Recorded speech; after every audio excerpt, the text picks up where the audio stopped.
ये बात है छत्तीसगढ़ की। हम लोग छत्तीसगढ़ की ओर बिहार कर रहे थे और बिहार करते हुए एक रात्रि में एक स्कूल में हम रात्रि विश्राम के लिए रुके। रात्रि विश्राम के लिए जब रात्रि में हम रुके तो मौसम इस प्रकार का था कि दिन में थोड़ी गर्मी रहती थी।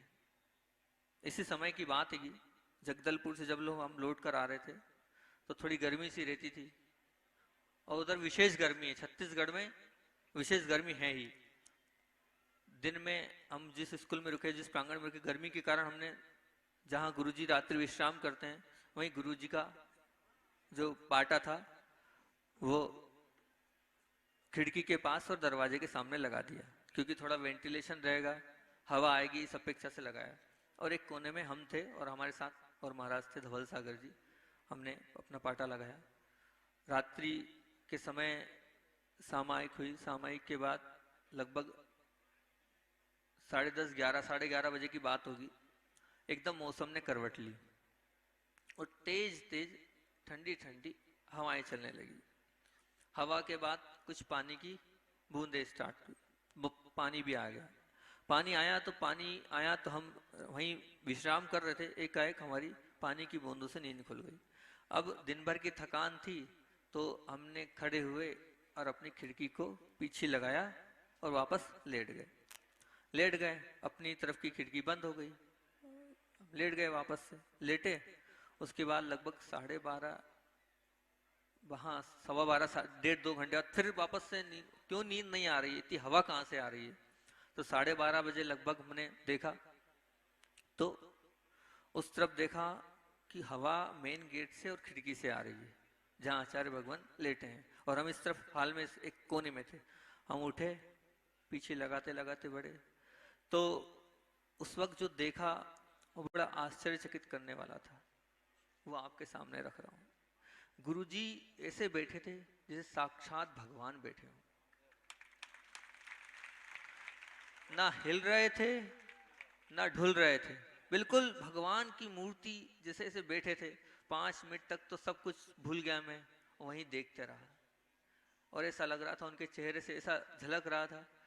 अब उसको देखा तो, लेकिन एकदम मैंने कहा ये क्या, गुरुजी इतनी हवा आ रही है और गुरुजी का पूरा पाटा पानी से गीला था और गुरुजी के पैर पे भी पानी था, सब जगह पानी था, नीचे उस पर पानी आ गया। अब मुझे इस चीज का विकल्प होने लगा कि देखो कि गुरुदेव की वैयावर्ती करने के लिए मैं यहाँ रुका हूँ और वैयावर्ती तो मैंने करी नहीं अपनी आलस्य में। और मुझे मेरा कर्तव्य था, जब मैंने अपनी खिड़की लगाई तो आके गुरुदेव के खिड़की भी लगाना था, जो वेंटिलेशन बढ़ रहा था, दरवाजा भी लगाना था। बहुत विकल्प हुआ। अब धीरे से हमने खिड़की बंद करी। खिड़की बंद करने के बाद दरवाजा भी पीछे लगाकर बंद किया और वापस पुनः आके अपने पाटे पर बैठे।